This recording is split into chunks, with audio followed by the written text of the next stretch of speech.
భారీ జనసందోహంతో Kakinada Janasena party parliament అభ్యర్థి తంగెళ్ల ఉదయ్ శ్రీనివాస్ తమ నామినేషన్ దాఖలు చేశారు. ఈ నామినేషన్ కార్యక్రమానికి జనసేనాని పవన్ కళ్యాణ్ ప్రత్యేక ఆకర్షణగా హాజరై నిలిచారు. కాకినాడ జనసేన పార్టీ పార్లమెంట్ అభ్యర్థి తంగెళ్ల ఉదయ్ శ్రీనివాస్ నామినేషన్ వేసే నిమిత్తం విద్యుత్ నగర్ లో ఉన్న తన కార్యాలయం నుండి భారీ జనసందోహంతో ర్యాలీగా బయలుదేరారు.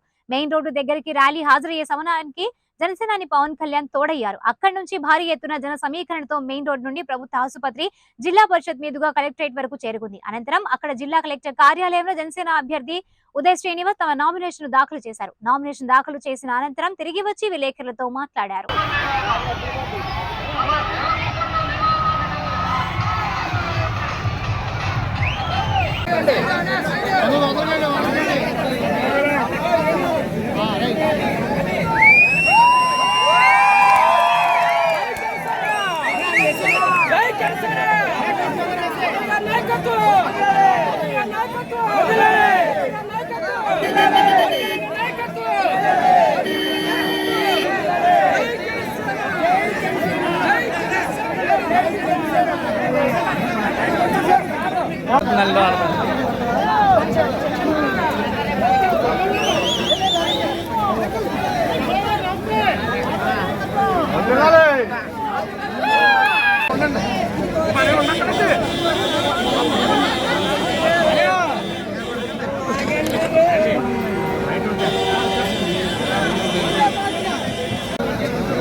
బోర్డు తీరా బాబు, కానీ అది పడాలి కదా.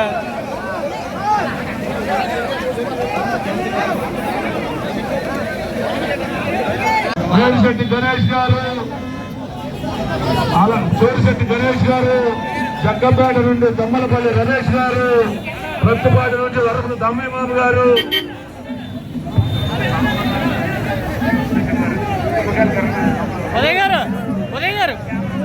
అందరూ పెద్ద ఎత్తున వచ్చారు. అందరికీ కూడా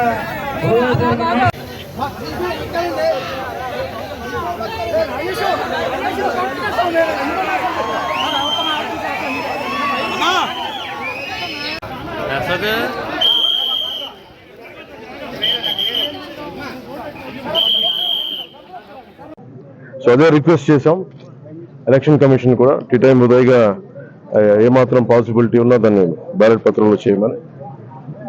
రూల్ ఒక 56 పేజ్లో ఒక రూల్ ఉంది. సో దాని ప్రకారం చేసుకోవచ్చు. అది కూడా వాళ్ళు కన్సిడర్ చేశారు. ఈ ఎన్నికలు చాలా రాష్ట్రానికి చాలా కీలకమైనవి. వచ్చే ఎన్నిక ఒక 5 సంవత్సరాల కోసం కాదు, ఒక తరం కోసం. ముఖ్యంగా ఓఎన్జీసీ, రిలయన్స్, అలాగే రకరకాల పరిశ్రమలు, కాకినాడ SEZలు, అలాగే ఇంత అపారమైన తీర సంపద ఉన్న ప్రాంతం, విపరీతమైన మత్స్య సంపద ఉన్న ప్రాంతం, ఇలాంటి చోట్ల అనేక సమస్యలు ఉన్నాయి. ఈ ప్రాంతంలో కాకినాడ పార్లమెంట్ అభ్యర్థిగా శ్రీ తంగెళ్ల ఉదయ్ శ్రీనివాస్ గారు గెలుపు చాలా చాలా కీలకం. అలాగే కొండబాబు గారి గెలుపు కూడా కాకినాడ అర్బన్ తెలుగుదేశం పార్టీ మీద చాలా చాలా కీలకం. కాకినాడలో రౌడీజం ఎక్కువైపోయింది, గాంజా క్యాపిటల్ అయిపోయింది. ఎటు చూసిన 14-15 ఏళ్ల పిల్లలు కూడా గంజాయిని విచ్చలవిడిగా దొరుకుతా ఉంది. తల్లిదండ్రులు పడ్డ బాధ చెప్పుకోలేంది. Law and order క్షీణించిపోయింది.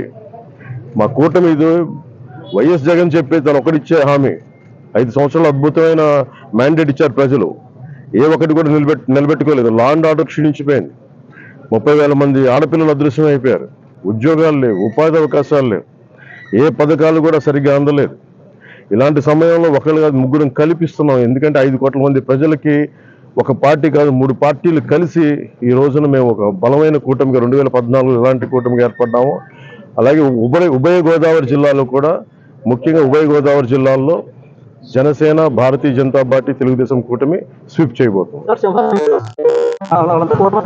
నిన్నే చెప్పాను, మనది జంతు ప్రపంచం కాదు, మానవ ప్రపంచం. కాకినాడ పార్లమెంట్ సంబంధించి 7 నియోజకవర్గాల్లో మీ ప్రభావం ఎలా ఉంటుంది? దీనికి సంబంధించి నేను అనేది, మీరు 400 కోట్లు కలెక్ట్ చేశారు మీ పార్టీ గారు 4-5 నెలలుగా. ఎందుకంటే చల్మల్ శెట్టి సునీల్ గారు నాకు శత్రువు కూడా, ప్రత్యర్థి కూడా కాదు. ఆయన రోజు ఏదో ఒక మా ఇళ్లలో, మా బ్రదర్స్ హౌస్ నుంచి చూస్తూ ఉంటాను. సరే, ఆ పొలిటిక్స్ వేరు, స్నేహం వేరు, కుటుంబ స్నేహం వేరు. నిజంగా ఆయన ఒక పార్టీ మీద నిలకడగా ఉండే వ్యక్తి అయితే నిజంగా ఒక జాలి పాపరే నిమిషాలు ఓడిపోయాడు. ప్రతిసారి అవకాశవాదంగా నిలబడటం, వెళ్ళిపోవటం, మళ్ళీ ఎలక్షన్ ముందు రావటం, ఇవన్నీ సరైన సంకేతాలు పంపవు. ఉదాహరణకి నేను కూడా ఓడిపోగానే నేను పార్టీ మూసేసి మళ్ళీ ఇప్పుడు వస్తే బాగుండదా? అది నమ్ముతారా? అది ఒక దశాబ్దం కింద పడ్డాం, నలిగాం, కింద మీద పడ్డాం, బలం ఉండి కూడా తగ్గించుకొని మరి ఈ రోజున ప్రజలు గెలవడానికి కూటమి ఏర్పాటు చేసుకున్నాం. సో చలమలశెట్టి సునీల్ ఆయన వ్యక్తిగతంగా నాకు బాగా తెలుసు, ఆయన పరిచయం బాగా ఉంది, ఉదయ్ గారికి కూడా ఉంది. కానీ కాకినాడ పార్లమెంటుకి అతను సరైన వ్యక్తి కాదు. ముఖ్యంగా సునీల్ గారు చాలా కీలకమైన ప్రశ్నలు కొన్నిటికి సమాధానం చెప్పాలి. కాపు రిజర్వేషన్లని చీకొట్టింది వైసీపీ పార్టీ, అలాంటి పార్టీని రిప్రజెంట్ చేస్తున్నాడు. 27 దళిత పథకాలు తీసేశాడు, దానికి సమాధానం చెప్పాలి. దళితులకు సంబంధించి బీసీలకి 34% నుంచి 24% స్థానిక ఎన్నికల్లో తీసేశాడు, దానికి సమాధానం చెప్పాలి. ఇలా 30,000 మంది ఆడపిల్లలు అదృశ్యం అయిపోయారు, అతను దానికి సమాధానం చెప్పాలి. ఏ సమాధానం చెప్పకుండా కూర్చోబెట్టి నేను వచ్చేసాను, నాకు ఓటేయండి, డబ్బులు ఎక్కువైపోయినాయి, 400 కోట్లు ఖర్చు పెడతాం, 200 కోట్లు ఖర్చు పెడతాం, ఓటుకి 10,000 ఇస్తాం, లేదంటే నాయకులు 10 లక్షలు పెట్టి కొనేస్తాం అంటే వెళ్ళే నాయకులు ఎవరైనా సరే వాళ్ళకి 10 మంది ఓటర్లు కూడా లేరు, అలాంటి వాళ్ళు కొనుక్కున్నారు. సో మేము కోరుకునేది ఏంటంటే తంగెళ్ళ ఉదయ్ శ్రీనివాస్ గారు ఒక చాలా దిగువ మధ్యతరగతి కుటుంబం నుంచి వచ్చిన వ్యక్తి. ముఖ్యంగా ఇంజనీరింగ్ చేసిన తర్వాత తన స్వయం శక్తితోటి టీ టైమ్ అనే కాఫీ డే చూసాం, లేదంటే స్టార్ బక్స్ చూసాం, లేదంటే బరిస్టా కాఫీ చూసాం, ఇలాంటివన్నీ టీ లీఫ్ అనే మన విదేశాల్లో ఉండే బ్రాంచెస్కి వెళ్ళిపోయింది. అలాంటి ఫ్రాంచైజ్ మనకు అందుబాటులో ఉండేది తను ఒకటి ఎదుగుదల అంటే యోయోలాగా ఒక కాన్సెప్ట్ క్రియేట్ చేస్తే కొన్ని 10,000 మంది బతకాలి, కోట్లాది సంపాదన రావాలి.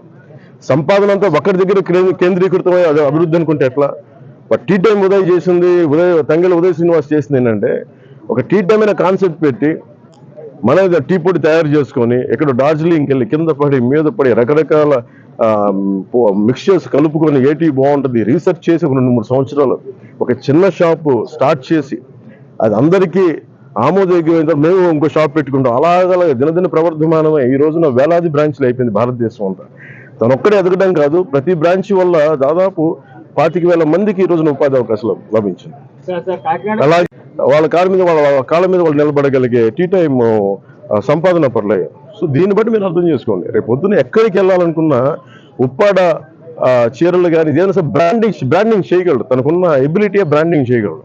కాకినాడని అద్భుతమైన ఏవైతే స్థానికంగా ఉత్పత్తులు ఉన్నాయి వాటన్నిటికీ ఇంటర్నేషనల్ బ్రాండింగ్ పట్టుకురాగలిగే సత్తా తంగెళ్ళ ఉదయ్ శ్రీనివాస్. అలాంటి సినిమాలు నేను డైలాగులు చెప్తాను. నేను వస్తే సింగిల్గా వస్తాం, నేను అలా నేను చెప్పను. నేను 10 సంవత్సరాలు నిలబడతానంటే మాట్లాడను, నిలబడి చూపిస్తాను. అలాగే ఓటు చేయను ఇవ్వనంటే నేనేం మాట్లాడను, నిలబడి చూపిస్తాను. మోడీ గారి వ్యాఖ్యలు ఏదైతే చేశారో అవి చాలా సంచలనంగా ఉన్నాయి. ఏమని? ఏదైతే రాజస్థాన్ సభలో బర్మా సభలో అని చెప్పాను.